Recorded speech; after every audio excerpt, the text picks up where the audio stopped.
Ka pa kayo. Gana-gana.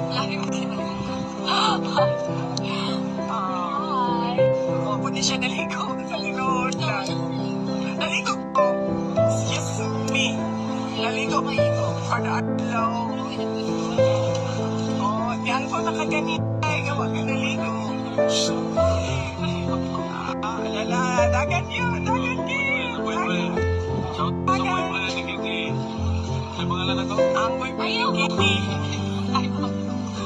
Sa man mo, hindi ka dili doon. Hindi ka mo ani. Tagan. Wala mo kayo istoryo. Wala. Nag-iyak ka man, hindi ko hanap ko yung cellphone. Yung klina na ako.